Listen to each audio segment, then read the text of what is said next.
Practical 3માં ત્રીજો. Ready? So develop an Android application that takes input from user and on click of save button write content into file. Save the file in application memory. હવે જો આમાં શું કરવાનું હોય તો કે values એ રહીની file સ્ટોરેજની અંદર સેવ કરાવવાની છે. તો આપણે કોઈ પણ ફાઇલ સ્ટોરેજને એપ્લિકેશન મેમરી લખવું હોય ને એટલે ઇન્ટરનલ સ્ટોરેજમાં થાય. રેડી? પણ એપ્લિકેશન મેમરી સિવાય જો બીજું કંઈક આપ્યું હોય તો એક્સટર્નલ મેમરી જેવું થઈ જાય તો આપણે એને બે જોઈ લેવી. એટલે હું બે હારવાર ક્લિયર થતું જાય. એન્ડ્રોઈડ ખોલ્યું, પહેલાં આઉટપુટ બતાવી દઉં કેવું દેખાય. ડિવાઇસ મેનેજર, અમારો ફોન આવ્યો. હવે અહીંયા હું લખું છું. હવે જો ઇન્ટરનલમાં રાઇટ કરી નાખ્યું, ઇન્ટરનલ ઉપર ક્લિક કરી નાખ્યું. ટોસ મેસેજ મેં નથી કરાવ્યો. હવે બીજું શું છે, ઇન્ટરનલ રીડ નેમ્સ, એટલે ત્યાંથી હું નેમ રીડ કરાવ્યા. જો આ મી નામનું આવી ગયું. હવે એ જ સેમ વસ્તુ રહી સ્ટોરેજની અંદર રાઇટ કરાવું. ક્લિક કર્યું મેં અને હવે રીડ નેમ કરાવ્યું, આવી ગયું મી નામનું. તો આ રીતનું જે રહ્યું ઇન્ટરનલ અને સ્ટોરેજમાંથી કરાવવાનું. ઇન્ટરનલ અને એક્સટર્નલ સ્ટોરેજમાં તો બતાવું. જુઓ, પહેલી વસ્તુ એ ઇન્ટરનલ સ્ટોરેજનું હોય છે ને ત્યારે રીડ રાઇટ પરમિશનની જરૂર નહીં પડે. લગભગ તો નથી જ પડતી, પણ જઈ હો ઇન્ટરનલ સ્ટોરેજમાં નથી જ પડતી. આ એક્સટર્નલ સ્ટોરેજનું કરાવીને ત્યારે પરમિશનની જરૂર પડે. પરમિશનની જરૂર પડે એટલે મેનિફેસ્ટ ફાઇલની અંદર જઈને લખી નાખવાનું. આનું લેઆઉટ જોઈ લીધું, આ રીતનું છે. હવે મેઇન એક્ટિવિટીમાં આવ્યા. મેઇન એક્ટિવિટીમાં આવી ઇન્ટરનલ સ્ટોરેજ માટે, ઇન્ટરનલ સ્ટોરેજ કે એક્સટર્નલ સ્ટોરેજ બે માટે આટલા પેરામીટર જે આની કોમેન રહે.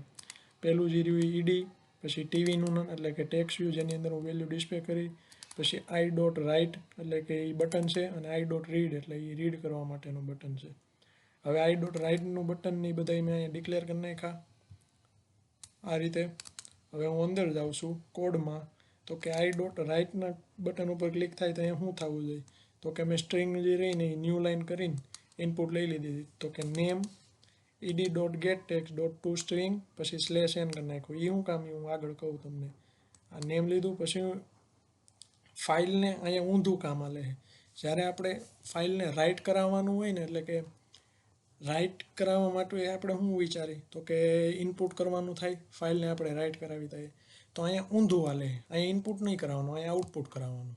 અને ફાઇલને રીડ કરવાનું થાય તો એ આપણે શું સમજી આઉટપુટ કરાવવાનું, પણ અહીંયા આઉટપુટ નહીં કરાવવાનું, અહીંયા ઇનપુટ કરાવવાનું. એટલે આપણે જે સમજીએ ને એનું ઊંધું હાલવાનું. અહીંયા જેમ કે ફાઇલને રાઇટ કરવી એટલે ઇનપુટ થયું, ઇનપુટ કર્યું કહેવાય, તો અહીંયા ઇનપુટ નથી કરવાનું, એનું ઊંધું હાલવાનું, આઉટપુટ કરવાનું. તો એની માટે ફાઇલ આઉટપુટ સ્ટ્રીમનો ઓબ્જેક્ટ બનાવ્યો, ફાઇલ આઉટપુટ. પછી આ જે મેથડ રહી એ ડાયરેક્ટલી કોલ કરાવવાની કે ફાઇલ ઓપન ફાઇલ આઉટપુટ.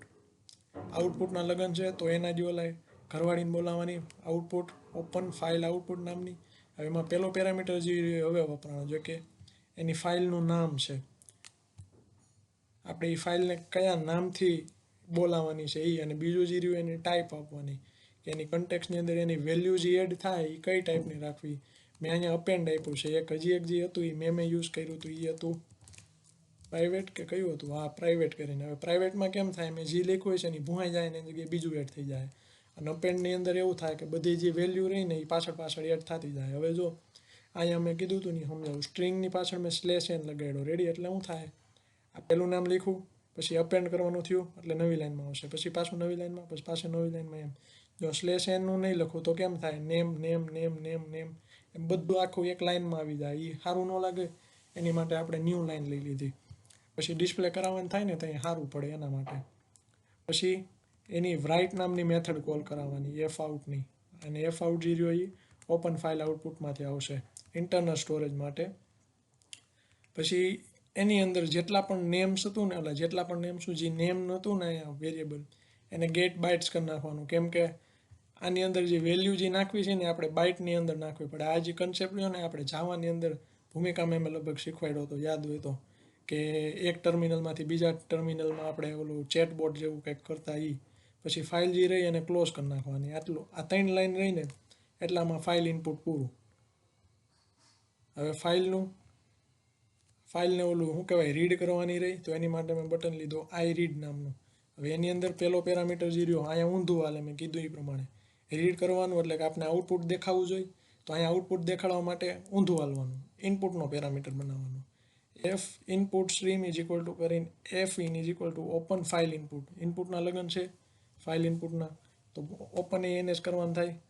પછી ફાઇલનું નામ આપી દીધું. ઓલા પણ જો 2 પેરામીટર હતા, એક અપેન્ડ નામનો અને અહીંયા ખાલી એક જ પેરામીટર છે એ કે ફાઇલનું નામ, કેમ કે આપણે ફાઇલને રીડ કરવાની છે એના માટે.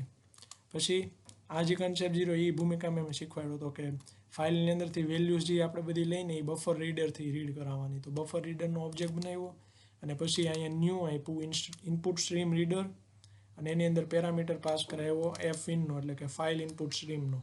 ઇનપુટ ફાઇલ એટલે શું કહેવાય ઇનપુટ સ્ટ્રીમ રીડર અને એફ ઇન ઉપર જે ઓબ્જેક્ટ બનાવ્યો એ. હવે બફર રીડરમાં કેમ થાય, તો એમ કે ઓલી બધી જેટલી પણ વેલ્યુ જે રહી ને એને ક્યાંય બફરની અંદર સ્ટોર કરાવી લઈએ અને પછી ત્યાંથી એક એક કરીને લઈ લેવી એ રીતે. પછી સ્ટ્રિંગ લીધું, 2 પેરામીટર લઈ લે, ઓલા 2 પેરામીટરનું 2 વેરિયેબલ્સ લઈ લેવાના સ્ટ્રિંગના, એક લાઇન જે આપણનો જેનો યુઝ આપણે એક એક લાઇન ઉપર ટ્રાવર્સ કરવા કરશું અને ફાઇલ કન્ટેન્ટ જેની અંદર બધી જ લાઇનો આપણે સ્ટોર કરાવશું. પછી વાઇલ કન્ડિશન શરૂ કરી, કેમ કે અહીં લૂપનો યુઝ કરવો પડે એક એક લાઇન ઉપરથી ટ્રાવર્સ થાય છે એટલે. તો કે હું લીધું line is equal two buffer reader dot read line, એટલે બફર રીડરની અંદર બધી વેલ્યુ સ્ટોરેજ છે એમાંથી પહેલી લાઇન રીડ કરશે. પહેલી લાઇન રીડ કરી, જો નોટ નલ હોય તો અંદર જવા દે. પહેલી લાઇન રીડ કરી, નોટ નલ છે એટલે કે એની અંદર વેલ્યુ કોઈને કોઈ છે તો શું કરાવવાનું, ફાઇલ કન્ટેન્ટ એટલે કે ફાઇલનો જૂનો content plus equal to line એટલે કે ફાઇલના જૂના કન્ટેન્ટમાં આ જે લાઇન આવી ને પહેલી લાઇન બફર રીડરમાંથી bf ડોટ રીડ લાઇન કરીને એ લાઇનને એડ કરાવી દે અને એની પાછળ /n કરી નાખ, એટલે એને હવે જે એનો કર્સર જે રહ્યો એને હવે નવી લાઇન ઉપર લઈ જાય. ફાઇલ કન્ટેન્ટનો હું વિઝ્યુઅલી સમજાવું તો એમ. પછી બીજી વાર ફેરવું, બીજી વારમાં હું ચેક કર્યું bf ડોટ રીડ લાઇન, બીજી લાઇન છે તો કે હા છે, નોટ નલ છે તો કે હા નોટ નલ છે, એની અંદર વેલ્યુઝ આવેલી છે. તો પાછું એની અંદર જા ફાઇલ કન્ટેન્ટ એટલે કે ફાઇલનું જૂનું content plus equal to line એટલે કે હવે નવી લાઇન જે રહી એ જૂના કન્ટેન્ટ આરે એડ થાય અને પછી નવી લાઇન ઉપર કર્સર વહી જાય, એટલે બધી વેલ્યુ આમ લાઇન બાય લાઇન આવતી જાય. ખબર પડી? પછી ટીવી ડોટ સેટ ટેક્સ્ટ એટલે ફાઇલ કન્ટેન્ટ જે રહ્યો એની અંદર બધી લાઇનો આમ એક એક કરીને આવી ગઈ. હવે ટીવી એટલે કે આપણું ટેક્સ્ટ વ્યૂ, એની અંદર ફાઇલ કન્ટેન્ટને ડિસ્પ્લે કરાવી દીધું. સિમ્પલ. આ બફર રીડરનું અને એ જે રહ્યા એ લગભગ પૂછાય એવા છે થોડા ઘણા. હવે એક્સટર્નલ ફાઇલને રીડ કરવી હોય તો એની માટે પરમિશનની જરૂર પડે. એની પરમિશન 2 પરમિશન આવે, રાઇટ એક્સટર્નલ સ્ટોરેજ અને રીડ એક્સટર્નલ સ્ટોરેજ. એ આપણે મેનિફેસ્ટ ફાઇલની અંદર યુઝર પરમિશન કરીને મેં લઈ લીધી છે. પછી પાછા અહીંયા આવ્યા. હવે આની અંદર આ જે કન્ડિશન રહી તમારી રીતે જોઈ લેજો, યાદ રાખી લેજો. મને આ બહુ યાદ નથી રહેતી કેમ કે બહુ મોટી છે એટલે. હવે આગળ ગયા. હવે આની અંદર ફાઇલને છે ને વેલિડેટ કરવી પડે કે ફાઇલ જે રહી એ ઓલા એક્સટર્નલ સ્ટોરેજ જે રહી આ ફાઇલને રીડ એન્ડ રાઇટ કરવાની પરમિશન આપે છે કે નથી આપતી. તો એની માટે મેં એક મેથડ બનાવી ઇઝ વેલિડેટ નામની. એ મેથડ છે અહીંયા, આ પહેલી વારમાં સીધી બનાવી નાખવાની. હવે એની અંદર મેં શું કરાવ્યું તો કે environment ડોટ સ્ટેટ ઓલા environment dot get external storage state એટલે કે એનો મિનિંગ શું થયું તો કે એન્વાયરમેન્ટ એટલે કે જેની અંદર હું રીડ કરવા માંગુ છું એનો સ્ટેટ જે રહ્યો એ કેવો છે, એ રીડ એન્ડ રાઇટની પરમિશન આપે છે કે નહીં. 3 સ્ટેટ આવશે, એક media mount read only state હશે, પછી મીડિયા માઉન્ટેડ સ્ટેટ હશે અને ત્રીજો જે રહ્યો મીડિયા રિમૂવ સ્ટેટ હશે. આ 3 છે મને યાદ છે અત્યારે. એમાંથી આ 2 જે રહ્યા એ કામના સેટ છે. Media mount read only state એમ કહેવા માંગે કે મારા ફોન આવે છે. Media mount read only state એમ કહેવા માંગે કે વેલ્યુ જે રહી ખાલી રીડ જ કરવા દો, અને મીડિયા માઉન્ટેડ સ્ટેટ એમ કહેવા માંગે કે રીડ એન્ડ રાઇટ 2 કરવા દો. તો એનું આપણે સ્ટ્રિંગની અંદર સ્ટ્રિંગની અંદર સ્ટોર કરાવી નાખો. હવે પછી શું કરાવી છે કે એને આપણે ચેક કરાવી કે environment dot media mount read only dot equals to state એટલે કે આ સ્ટેટમાં છે કે નહીં એ અહીં ચેક કરાવ્યું. આપણે શું જોઈશે કે આ સ્ટેટની અંદર નો હોવું જોઈએ and environment dot media mount dot equals to state એટલે કે મીડિયા માઉન્ટ સ્ટેટની અંદર હોવું જોઈએ. એટલે આનો સિમ્પલી મિનિંગ શું થયો તો કે રીડ એન્ડ રાઇટ કરતું હોવું જોઈએ એમ.